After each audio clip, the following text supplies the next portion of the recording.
pastilah akan ada falsafah di sebalik yang Allah Subhanahu wa taala telah turunkan kepada kita.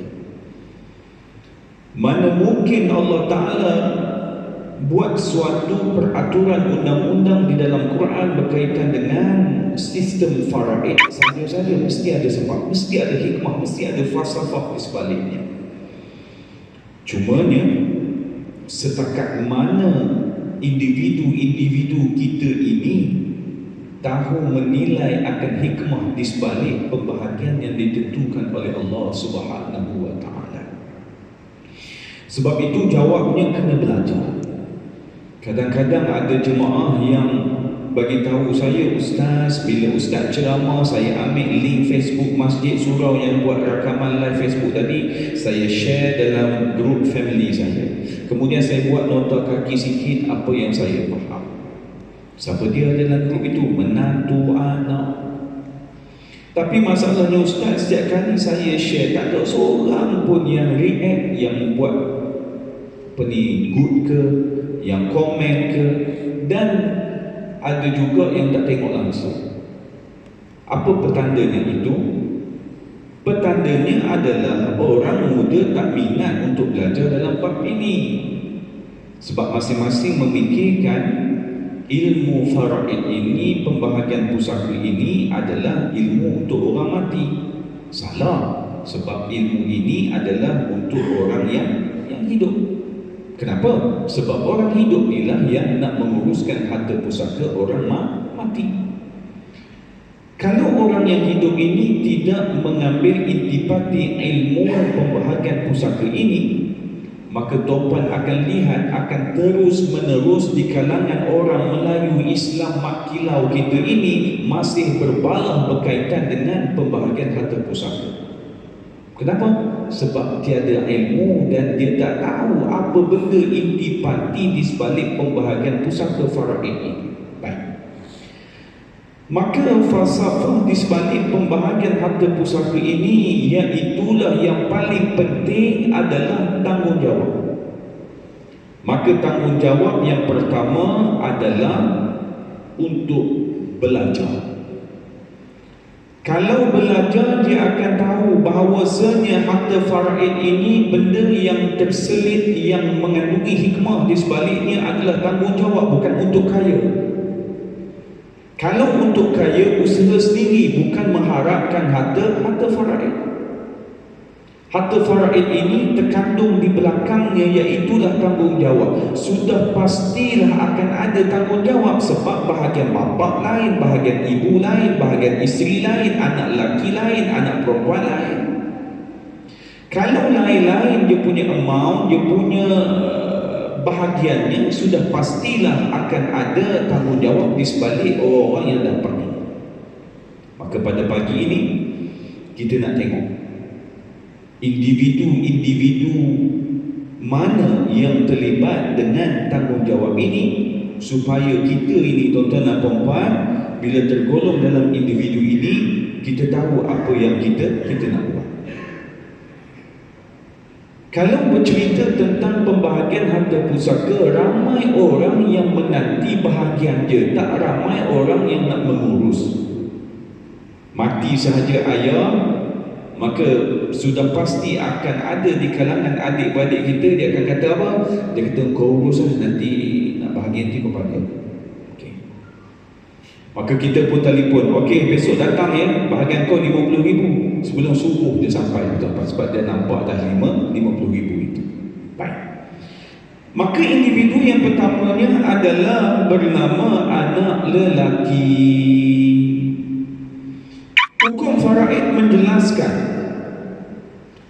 anak lelaki mewarisi harta pusaka ibu atau bapa mereka lebih banyak berbanding anak perempuan, iaitu dengan kadar nisbah 2 nisbah 1. Siapa 2? Anak lelaki. Siapa 1? Anak perempuan. Maka hukum ini wajar memandangkan tanggungjawab yang perlu dipikul oleh anak lelaki dalam urusan keluarganya ada 5 dengan molekul begini. Maka anak lelaki ini bila dia dapat 2 bahagian bukan saja-saja dua, tetapi ada tanggungjawab di sebaliknya. Yang pertama, anak lelaki menanggung nafkah keluarga, iaitu isteri dan anak-anaknya. Sebab itu orang lelaki bila mana habis sahaja akad nikah berlakunya qabul, aku terima nikahnya sekian, maka terpikullah di bahunya, iaitu tanggungjawab menafkahi isteri dan anak-anaknya. Maka yang wajib untuk bekerja suami ke isteri, suami. Yang wajib untuk menafkahi siapa? Suami. Apa dia? Makan, minum, pakai, tempat tinggal. Tapi hari ini berapa ramai orang perempuan yang kena game dengan suami dia. Maka suami pun kata, disebabkan awak kerja, saya pun kerja, maka kita kena sharing. Kan kita dulu dah berjanji akan hidup sehidup semati, susah senang bersama. Betul juga abang kan? Beginilah abang bayar rumah, saya bayar benda lain. Kena tipu gitu dengan si suami. Maka tanggungjawab menafkahi adalah suami, bukan isteri. Maka kalau isteri itu nak bayar juga, maka dengan kerelaan, bukan dengan paksaan dia. Tapi bila saya kata gini, orang lelaki janganlah rasa stres. Sebab ini tanggungjawab kita. Bila nama tanggungjawab, siapakah yang akan memberikan nafkah? Iaitulah seorang suami yang beriman kepada Allah Subhanahu wa taala. Kalau suami yang tidak beriman kepada Allah Subhanahu wa taala, kenapa saya kena bagi ustaz? Dia kerja, kalau saya bagi semua sekali habis duit saya, dia akan fikir begitu. Sedangkan yang memberi rezeki itu adalah Allah, dan yang suruh beri nafkah itu juga adalah Allah. Mana mungkin untuk kita takut tentang kemiskinan? Usaha sahaja. Baik. Yang kedua,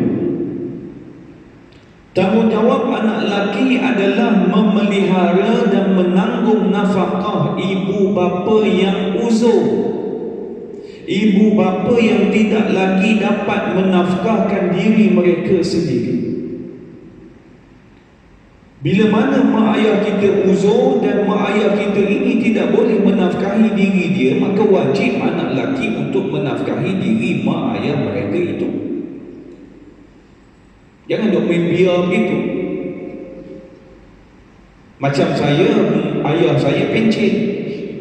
Adakah saya wajib menafkahi mak ayah saya? Tidak, sebab ayah saya dia ada pencen, dia boleh menafkahi diri dia dan mak saya, iaitu isteri dia. Habis tu ustaz tak payah bagi nafkah kat dia, tak payah bagi duit kat dia. Mana boleh begitu? Sebab dia bela saya daripada kecil sampai besar. Dengan saya ada jawatan sekarang ini, ada pendapatan, boleh kahwin, ada rumah, ada kereta, boleh berceramah begini. Maka sebagai seorang anak, mesti ada rasa tanggungjawab untuk apa? Untuk membalas balik jasa mereka. Sebab itu orang-orang muda, setiap bulan jangan miss untuk transfer duit pada mak ayah. Gaji saya ciput ustaz, ciput, buat cara ciput, bagi 50 sebulan. Takkan 50 pun tak boleh, rokok boleh beli. Tahun depan gaji naik, up jadi 100, up jadi RM70. Kemudian begitulah tahun-tahun yang seterusnya. Sebab kita akan beri pada mak ayah ini bukan selama-lamanya, sampai satu tahap mak ayah akan pergi juga. Maka bila mana mak ayah pergi, tak boleh nak cover dah. Waktu itu mulalah bercakap, ustaz, rasa tak puas berbakti pada mak ayah. Memang tak puas sebab dulu kau tekut. Kenapa saya cakap benda ini serius? Kerana ada jemaah yang bagi tahu. Dia kata betul apa yang ustaz kata, tapi anak saya ustaz, saya dah pencet, bukan dia bagi pada saya pula dah kena top up duit pada dia setiap bulan. Allah, budak.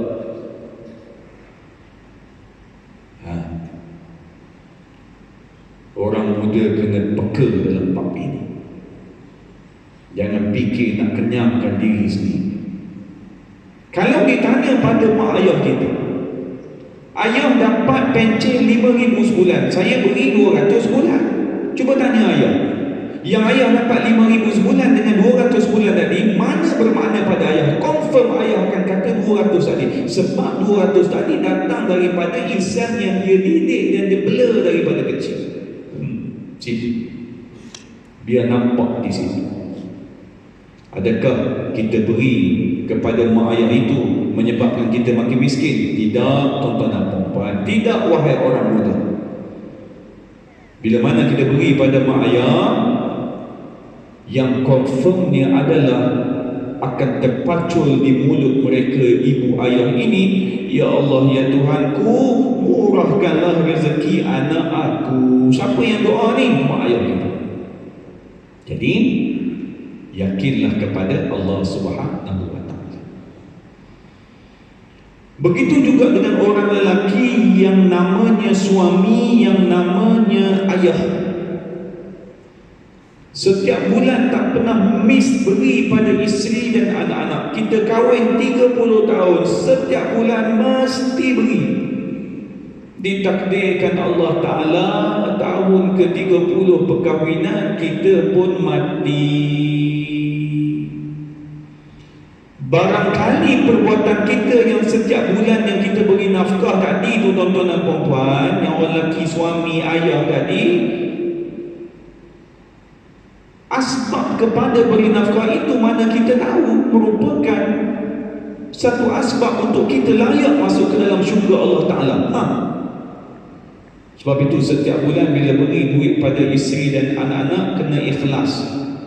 Aku beri ni ya Allah, aku keluar bekerja ni ya Allah semata-mata untuk ini. Tapi kadang-kadang kesian kan tengok ayah. Zaman bujang dulu nak beli baju bonia, dapat gaji boleh beli. Tapi bila dah kahwin anak ramai, nak beli baju bonia, terpaksa tunggu 4 bulan untuk mengumpul. Baru kumpul bulan kedua, isteri minta dah, abang, beg sekolah anak kau ya beli. Sebab kita pun teringat dah, tuan-tuan lagi teruk lah, saya ni kira yang lahir 80-an ni tak adalah seteruk itu kan. Tapi dia ingat lagi, kita tahu ayah kita tak ada duit, tapi dia tak akan cakap. Waktu saya sekolah 90-an dulu tuan-tuan, bila kita sekolah menengah kan, kawan-kawan akan pakai kasut jenama Palas Jazz. Saya tak berkesempatan untuk Palas Jazz. Sebab bila sampai saja ke kedai kasut, ayah tak akan bawa masuk ke dalam kedai. Tuan-tuan tahu ayah saya suruh pilih kasut mana? Kasut di luar kedai yang dalam bakul, yang tak ada kotak tu, yang ikat. Amin kita. Kemudian bila sekolah menengah, sahabat-sahabat, kawan-kawan, dia tak beli suar beli, dia beli suar tepah kan. Vogue card, street card, poket hasil semua ada. Kita tak nak beli, tak ada duit lah. Sekali kumpul duit raya, dah RM1, RM5, RM1, RM5. Waktu tu jahit suar dah RM35. Pergi jahit. Sebab nak juga. Dia nak minta tak berani. Tapi budak hari ni berani minta. Lewat main. Anak saya baru ni kasut sekolah koyak sikit. Dia kata nak beli kasut baru, dia minta kat saya. Lepas tu saya kata pergi ambil. Dia pun pilih kat kedai patah. Kita duk bajet kedai patah ni paling murah. Dah sekali dia beli yang harganya RM84, tuan-tuan dan puan. Dia kata steady budak ni. Maka bayar tuan-tuan dan puan kan? Okay. Itu yang kedua, memelihara ibu bapa yang uzur, ibu bapa yang tidak boleh menafkahi diri dia. Maka setiap bulan saya bagi ke tidak? Saya bagi. Yang saya beri itu nafkah ke tidak? Bukan. Yang saya beri itu adalah sagu hati. Sebab yang dikira sebagai nafkah, iaitulah bila mana mak ayah tidak boleh menafkahi diri. Yang ketiga, tanggungjawab anak lelaki adalah menjaga dan menanggung nafkah adik-beradik perempuan yang belum berkahwin. Adik-beradik perempuan yang tidak mempunyai sumber pendapatan sendiri sekiranya bapa atau datuk dah tak ada, ataupun bapa atau datuk tidak mampu menanggung nafkah mereka. Dan kenapa? Apa kena mengena bapa dan datuk? Sebab itu wali dia. Sebab itu orang perempuan bila dia dilahirkan sehingga dia mati, akan ada orang lelaki yang jaga dia, wali dia. Kemudian dia kahwin, suami dia. Kemudian suami dia mati ataupun bercerai hidup, bercerai mati, wali akan ambil balik. Ini kedudukan orang perempuan. Jadi bila mana adik-beradik perempuan kita yang mana dia tak ada pendapatan, maka wajib untuk kita menanggung nafkah dia. Kalau dia dah kahwin, isu lain. Kalau mak ayah kita, ayah ataupun atuk kita mampu menanggung nafkah dia, cerita lain. Tapi kalaulah dia tak ada pendapatan dan bapa ataupun atuk tidak ada ataupun tidak mampu, maka anak lelaki, adik-beradik lelaki tadi wajib untuk menanggung nafkah adik-beradik perempuannya itu. Itu yang ketiga.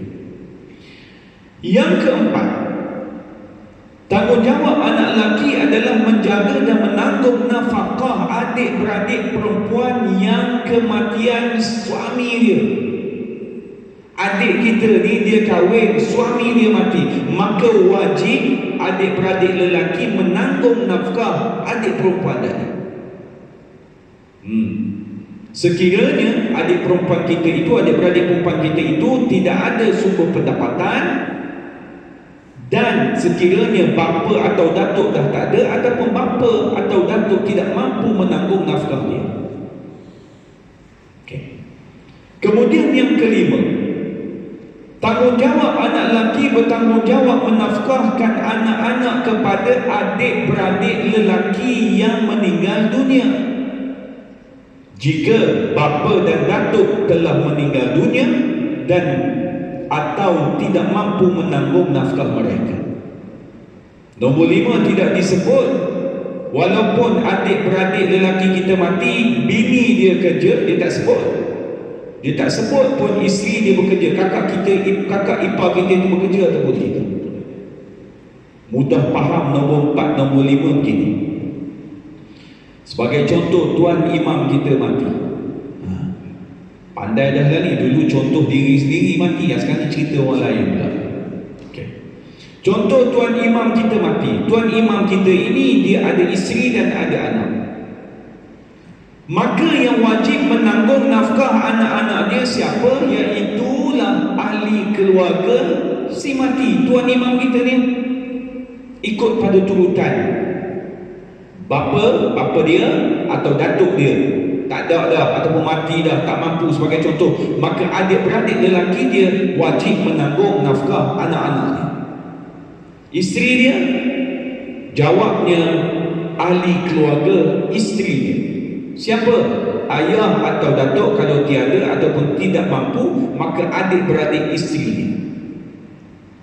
Soalannya, sila jawab soalan saya. Nombor 4 dan nombor 5 ini rakyat Malaysia Muslim buat ke tidak? Tak buat. Jawab ni. Ada sikit yang tak buat, banyak. Okeylah, kenapa tak buat? Tak ada ilmu, bohong. Ceramah pun disebut-sebut, dalam YouTube pun disebut-sebut, dalam Facebook pun disebut-sebut. Takkan duk scroll-scroll hari-hari tak pernah jumpa. Okeylah, jahil, datang belajar. Ada orang faham tapi still tak buat. Kenapa? Sebab kalau saya tanggung nafkah anak dia ni ustaz, maka anak bini saya nak makan apa? Ada pergi ke situ tak dah? Sebab dia nampak bila mana dia menanggung nafkah ini, maka duitnya akan berkurang. Dia tak nampak yang dia menanggung ini Allah Ta'ala akan balas lebih lagi. Sebab itu soal keimanan kita kena cukup-cukup mantap, tuan-tuan dan puan-puan. Percaya kepada rezeki dan usaha, ikut apa yang Allah Ta'ala telah perintahkan. Selesai masalah. Tapi kalaulah kita ini masih melihat kepada kalau aku tanggung maka pendapatan aku makin kurang, susah. Adik-beradik lelaki kita ada berapa? Ada 4, kongsi 4 orang. Ada 2, kongsi 2 orang. Dan kena yakin yang kita buat ini bukan saja-saja, yang kita buat ini adalah perintah daripada Allah Subhanahu wa Ta'ala. Okeylah, Sekarang ini kita nampak ada 5. 1, 2, 3, 4, 5 yang kita baca tadi. Kelima-lima ini sunat muakkad ke wajib? Wajib kan? Tak buat dapat apa? Dosa. Bila dapat dosa, ending di mana? Neraka. Yang pertama. Yang kedua, 1, 2, 3, 4, 5 ini bila mana tak buat, bukankah ia dikira sebagai hutang? Betul, hutang. Betul. Bila mana hutang, apa kata Rasulullah SAW? Dah bersabda lama dah. Nafsul mu'mini mu'allaqatu bidainihi hatta yuqda anhu. Roh orang beriman yang berhutang akan tergantung di awang-awangan disebabkan hutangnya itu sehinggalah diselesaikan oleh ahli warisnya atau oleh orang lain. Ahli waris pun tak tahu dia berhutang ke tidak. Habis tu kita yang dalam kubur ni nak pergi bagi tahu dia, tak boleh dah kita ada dalam kubur dah. Nak bangun macam mana? Nak hadir dalam mimpi, bukan kerja kita, nak boleh hadir dalam mimpi orang ni. Jadi kalau benda ini berlakukan, tuan-tuan, ceritanya bahaya kepada kita, tak selesai lagi hidup di dunia. Walaupun kita datang ke Masjid Bukit Indah ini setiap 5 waktu semuanya berjemaah, tapi bab ini kantoi. Bila bab ini kantoi, jawabnya dosa masih berjalan, hutang masih berjalan. Sebab itu ini baru hutang dalam bab ini, belum lagi dalam bab hutang yang selain. Bila mana kita berhutang dengan orang, dia mati, hutang tetap ada. Kita hutang dia 10,000 sebagai contoh. Habis itu 10,000 nak pergi ke mana? Walaupun yang memberi hutang itu mati, maka 10,000 itu telah menjadi milik siapa? Iaitu ahli waris si mati yang masih hidup. Tuan-tuan jangan ingat bila mana dia mati seolah-olah selesai kes kita dengan dia. No, tak selesai lagi. Maka akan berkait pula dengan insan-insan yang lain, sebab akan dibawa ke seterusnya. Sebab itu kalau sebut bab hutang ni, tuan-tuan dan puan-puan, dia ada 2, hutang kepada Allah dan hutang kepada manusia. Bila mana saya masuk hospital baru ni, doktor kata kita akan buat operation. Saya kata, doktor akan operate macam mana? Kita akan tidurkan awak, dia kata. Saya bila dengar ditidurkan ni, saya teringat geng-geng COVID yang ditidurkan mati tadi ni. Dia tak kira dah ustaz-ustazah, dia takut juga bab ni, tuan-tuan. Maka masuk bilik bedah yang lampu besar kan, doktor India pun letak di hidung mulut ni, dia berkuk begitu. Kita Cik Ihsan tarik nafas, lepas. Saya pun tarik, lepas. Dia kata very good. Saya kata tak boleh layan mana doktor India ni. Kita mengharapkan doktor Muslim kan mengucap Cik Ihsan selawat atas Nabi, tak ada. Dah kali saya shoot mengucap, saya selawat sekali, saya pun syahadah. Saya ingat berapa belah kali saya buat tu, zoom, hilang terus. Waktu masuk ke Dewan Bedah tu, saya tanya dah kepada nurse, asal dah masuk belum? Dia kata dah. Okey, saya set dalam minda saya tak semayang asal. Maka buat waktu asal, tuan-tuan tahu saya sedar bila? Pukul 10.30 malam. Saya tengok dalam rekod dia buat asal habis 8 lebih, 8.54 tu, kat pukul 9. Maka bila mana 10 lebih tadi, sedar-sedar ada di katil dalam ward dah. Tengok isteri sebelah. Saya pegang tangan dia, lepas tu saya tidur. 11 lebih saya bangun balik. Kenapa? Saya serabut kepala otak saya sebab asar, maghrib, isyak tak selesai lagi. Kalau saya tidur sampai besok, dia akan jadi asar, maghrib, isyak, subuh. Letih nak cover semua sekali. Maka bangun 11 lebih, suruh isteri ambil wudhu. Maka saya settlekan asar, maghrib, isyak, saya pun tidur. Sebab rasa bimbang dan rasa takut. Sebab bab solat ini tuan-puan tinggal, dia adalah hutang dengan Allah Subhanahu wa Ta'ala. Sebab itu bila mana Allah Ta'ala rezekikan saya duduk dalam ward tadi, kali pertama masuk duduk 4 orang, kali kedua masuk duduk 2 orang. Hikmah cantik kedua-dua tempat.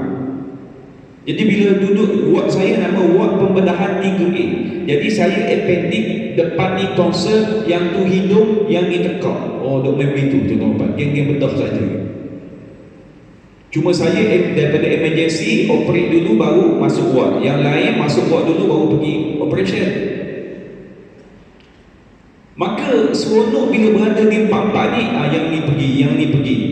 Okey, yang tu nak operate hidung, orang pun bawa dia. Saya pun tengok jam. Okey, dia pergi sebelum zuhur. Tuan-tuan tahu dia balik pukul apa? Dia balik maghrib. Dan bila mana orang operate hidung nak bangun macam mana, kelantar begitu, saya bangun dan keadaan duk sakit gini, saya pun ambil spray. Saya kata, awak zuhur, asar, maghrib tak lagi. Dia pun angkat tangan. Saya pun zam. Tu pun kena ada ilmu juga. Sekali sudah lah, ni sampai 3 kali berjeruk basah katil tu nanti sekali je. 3 kali tu sunat. Maka saya duduk di tempat saya. Dalam keadaan baring, dia pun angkat tangan. Oh, indahnya, nikmatnya hidup tuan-tuan. Rasa seronok kita tukang ambil wuduk dia, kemudian dia semayang. Tapi masalahnya tuan-tuan sendiri tahu bila berada di hospital, ramai yang semayang ke tidak? Bila saya cakap dengan geng-geng nurse tadi, dia kata benda ni kami kadang-kadang cakap, tapi bila cakap ada juga ahli waris yang marah kami. Dia sakit.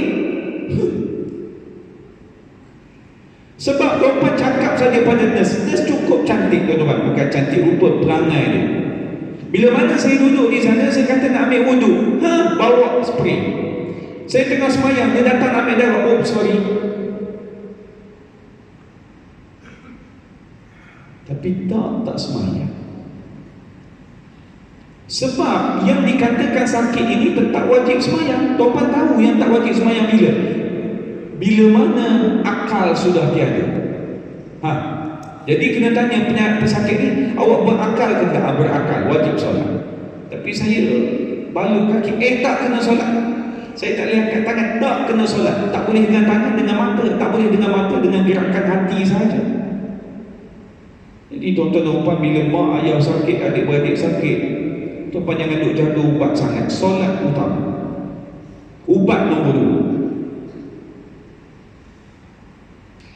Tak susah pun tuan-tuan bawa dia spray. Okeylah, spray lupa beli ni, ambil air mineral. Tak ada. Ambil muka, tangan, kaki, habis. Allahu Akbar. Dia tak boleh nak bangun. Siapa suruh dia bangun? Orang tak suruh bangun pun.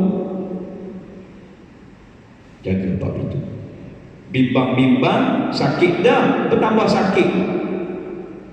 Tapi tanda Allah Ta'ala dah tak sayang dengan kita apa dia? Kita sakit, kita tak semayang, kita rasa biasa-biasa saja. Dia lock begitu.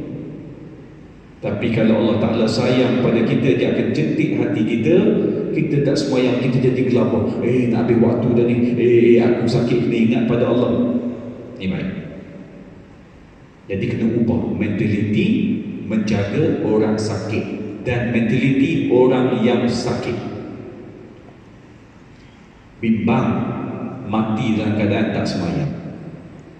Tuan-tuan ingat bab semayang ini boleh bayar fidyah macam puasa, zakat, mana boleh. Tuan-tuan ingat tak semayang ini bila mana meninggal boleh buat macam badal haji, badal umrah, mana boleh. Bab semayang ini ahli waris tidak boleh mengqadakkan untuk si mati. Sebab bila mana tak semayang, si mati akan bertanggungjawab dengan diri dia sendiri dan akan menghadap dengan Allah one by one kelak. Sebab itu adalah hak Allah Subhanahu wa Ta'ala. Baik.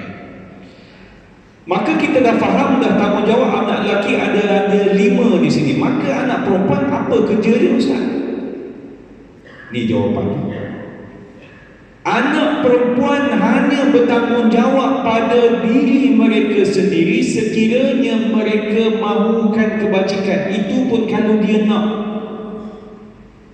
Mereka boleh membantu kedua-dua ibu bapa, suami, anak-anak, adik-beradik dan sesiapa saja yang mereka kehendaki.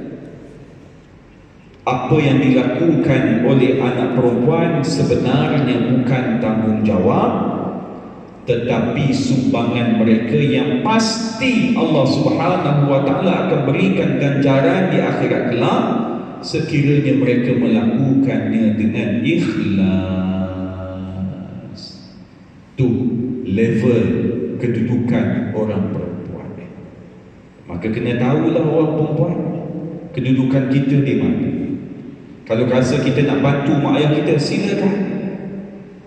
Tetapi yang lelaki ini adalah yang lebih utama untuk membuat segala benda yang saya nyatakan tadi. Kalau dilihat segala hukum yang ada di dunia ini, tuan-tuan dan puan-puan, sesungguhnya Allah Subhanahu wa taala itu maha adil. Orang lelaki dia ada kuasa talak, dia ada kuasa rujuk. Isteri setuju ke tidak, tak ada masalah sebab itu hak dia. Orang lelaki dia ada kuasa untuk menjadi penjaga hakiki. Anak tadi nak sekolah di mana? Ni kuasa dia. Anak tadi nak nama apa? Ini kuasa dia. Kemudian orang lelaki bila mana mendapat harta faraid, anak perempuan dapat 35,000, dia dapat 70,000. Dia dapat dua bahagian. Nampak macam berat sebelah aja. Maka orang perempuan pula dia study pula dari segi hukum. Patutlah orang lelaki dia dapat dua bahagian sebab tanggungjawab dia besar. Kami orang perempuan tak ada tanggungjawab macam orang lelaki. Itu kalau belajarlah. Tapi kalau tak belajar, Islam tak adil. Sistem apa ni faraid ni 2-1 ni bagi sama rata lah. Aku yang bela ayah sampai mati. Aku anak perempuan bila mana bagi pusaka, aku dapat 1. Dia tengok waktu. Sebenarnya yang missingnya di mana? Di sini. Yang dapat banyak, yang kena bantu yang dapat sikit, tapi hilang kat situ. Yang dapat banyak terus mengayakan diri dia, yang dapat sikit tidak dibantu langsung oleh yang dapat banyak. Hilang di situ. Penting tak belajar? Penting supaya kita nampak. Jadi sekadar itu saja tuan-tuan dan puan-puan, perjumpaan kita pada pagi ini. Saya ucap terima kasih di atas luangan masa tuan-tuan haji, puan-puan hajah terpaksa hold dahulu untuk pergi pasar pagi pada pagi ini untuk dengar ceramah saya. Mudah-mudahan apa yang saya sampaikan ini memberi manfaat kepada semua, dan yang paling penting, tolonglah sampai kepada orang lain, terutamanya orang-orang muda. Orang muda sibuk dia cari duit, tak kaya-kaya pun aku tengok dia sibuk barangkali. Hari kerja sibuk, ialah tak ada mari subuh, maghrib, isyak. Hari cuti pun sibuk sebab dia nak pergi ke Soho kejap lagi ni. Jadi preparation mesti ada. Tuan-tuan dan puan-puan, kenapa boleh datang pagi ni? Ni bukan bangun pukul 6 pagi semua ni. Saya pukul 4.30, pukul 5 bertolak. Awak slow-slow daripada nilai tak boleh sampai ke sini. Sampai dia tarik handbrake, Allahu Akbar, Allahu Akbar. Alhamdulillah, kita pun dapat setting masa. Malam tadi tidur awal lah, pukul 10 tidur dah. Jadi bila boleh sampai ke tahap ini, tuan-puan yang berada di begini, tuan-puan konsisten begini, dan biarlah mati pun dalam keadaan begini, tuan-tuan. Dan jangan tinggal ya sahabat-sahabat di sebelah Sebab geng-geng ni yang akan teman kita di kubur kelak. Geng-geng ni yang akan usuk kita kelak. Bila tengok sahabat saya tidak mengenali sepenuhnya dia. Bila sampai di masjid itu, rupa-rupanya dia juga adalah orang masjid. Jadi maghrib isyak memang jemaah pun kata dia pun memang dia ada. Jadi bila orang masjid pakat pergi kerumun di tanah kubur ramai. Saya kata 38 tahun boleh ada jemaah yang boleh follow sampai tahap ini, hebat. Soalnya orang tua dah, orang lama dah, ramai orang datang. Ni 38